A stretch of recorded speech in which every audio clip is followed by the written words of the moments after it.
Hey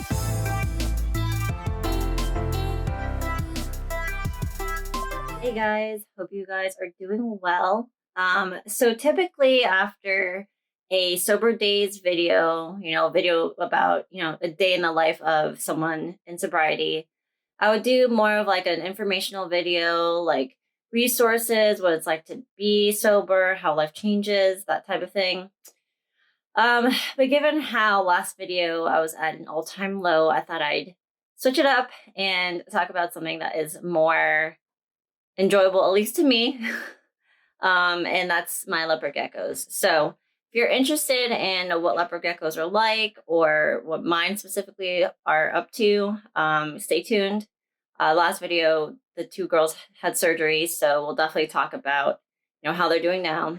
But yeah, if you're interested, keep watching, and be sure to subscribe below or comment any questions you might have. I know reptiles are not very commonly, I guess, learned about. So totally open to any questions you guys have. All right, enjoy. All right, guys, this is my big guy, Spyro. I've had him for about a year and a half now.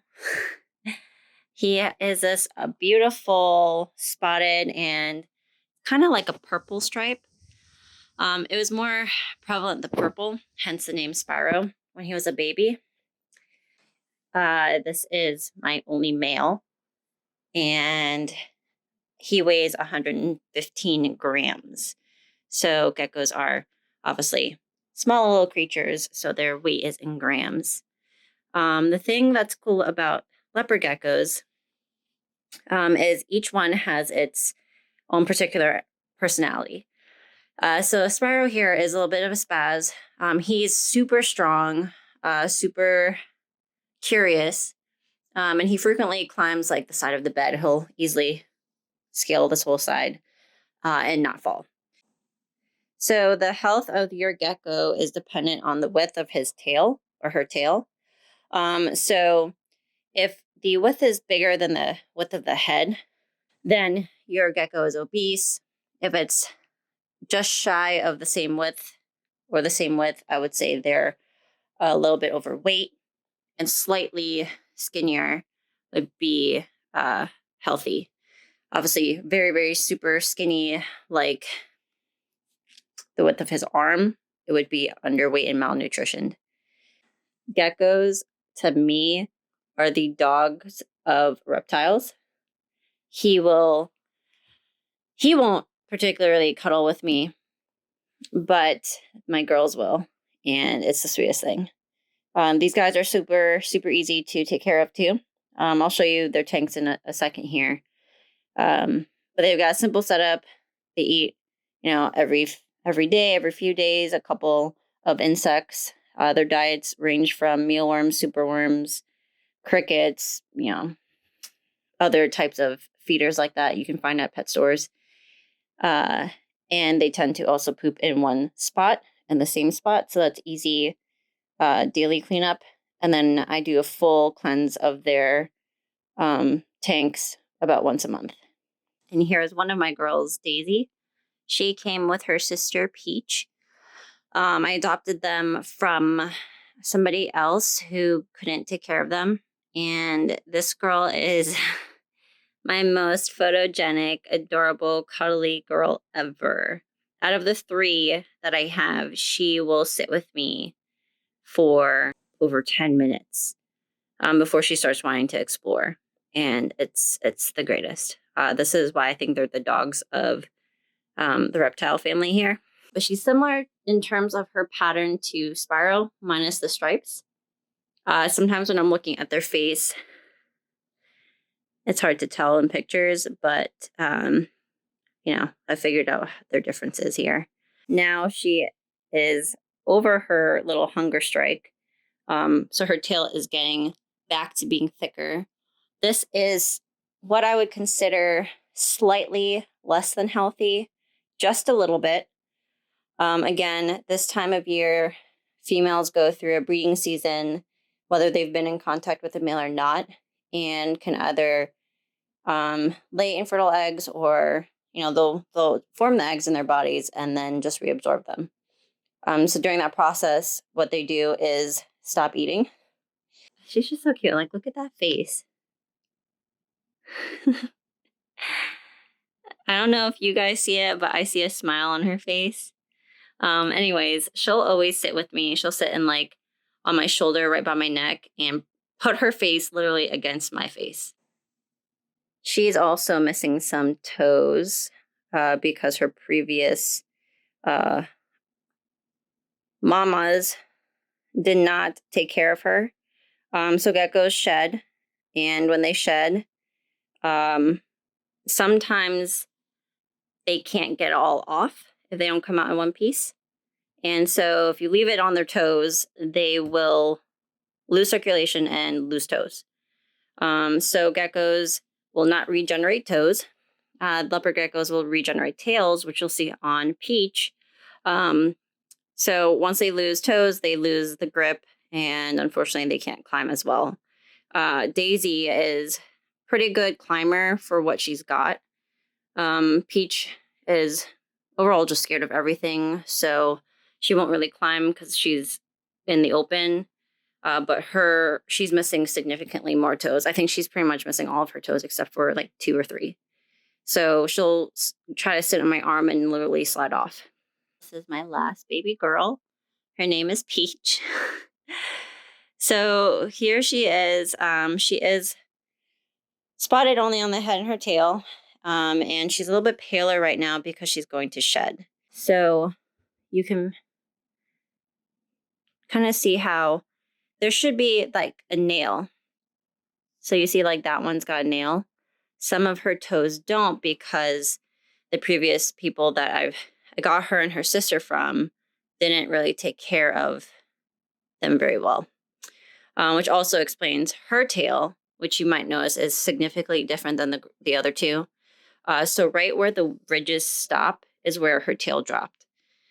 So geckos have a defense mechanism of dropping their tail, which will literally mean their tail falls off and it distracts their predator and gives them an opportunity to escape. So I don't know what happened to Peach here, but hers dropped.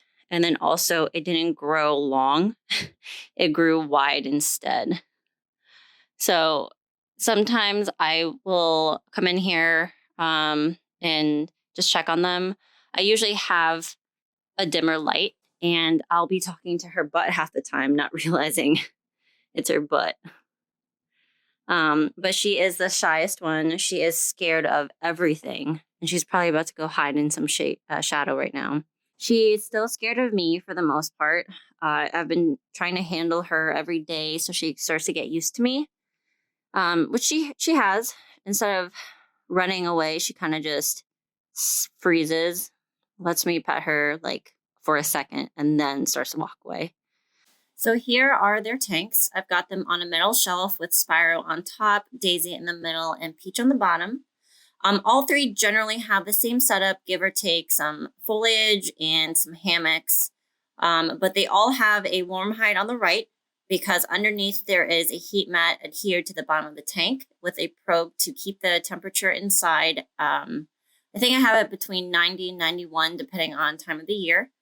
The middle is a wet hide. It has that sphagnum moss in it and is good for helping them shed. So, I just mist it with some water. They sit in there and it helps loosen their skin when they're shedding. And then on the left, they have their cool hide. So geckos take heat from their bellies. And so if they're too warm, they need a cooler place to, cool off. And then you'll see a water dish and a bowl with vitamins inside. So without the vitamin D and being outside and getting sun, we need to give them extra vitamins. So I'll put a dish with just plain calcium in it. And then every few feedings, I will dust their food in calcium with D3. So these will help give the babies some extra vitamins and keep their bone structure. From the surgery that Daisy had, we pulled an x-ray and we saw that she actually did have some issues with that. Okay, so update on the girls. They're both home resting. Daisy, on the other hand, her recovery process has restarted because I brought them to the vet this past week. Daisy was giving me hell when I was trying to give her her shot. Come to find, she ripped her stitches out, so she was essentially wide open. We're not going to talk about how I somehow didn't notice that. Anyways, so I've got to give them their shot today.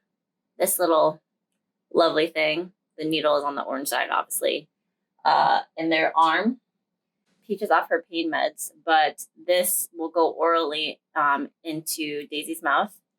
And tonight I will try to feed them a worm. If they take it, then great, they'll eat worms. Otherwise, they get this lovely powder water mixture, carnivore, critical care carnivore. It smells like really disgusting, but they need to eat on occasion, so I'm feeding them that. Then Daisy also had some burns. When she was originally going for surgery, she was starting to shed, which we didn't know until after. Sometimes you can't tell. So the vet places a slightly sticky piece on top of them because a normal cloth one you would put on a human or a dog is too big and it moves all the time. When he was trying to take it off, it was essentially pulling her loose skin off before it was ready. So now Daisy's got this additional cream I've got to toss on, which she hates because her burns are still sore. But that's an update on the girls, and that's an overall like one over of my babies. I love these guys so much. Anytime that I've got a hard day, anytime that I'm contemplating drinking again, they kind of just like give me this look like, Mom, are you sure you want to do that? Is it worth it? You know, you've gone so far, you've done so well. I don't know if that's just me giving them more personality than they really have, but they have been such a stabilizer to me. Hence why last 2 weeks really have been so hard because not having all of them here would have been really hard. You know, people that are pet owners that think of their pets more as children will kind of understand where I'm coming from on that side, but they're good now. They're not fully in the clear yet. Peach is more close to that stage, and then obviously Daisy not so much, but I feel like everything's okay now. I've got a handle on their shots, on their oral medications, and feeding them orally. So, you know, I think they'll be fine. Anyways, I hope you enjoyed that video about my babies. So if you have any questions, feel free to comment below or email me, and I will happily be able to answer anything you've got. All right, bye guys.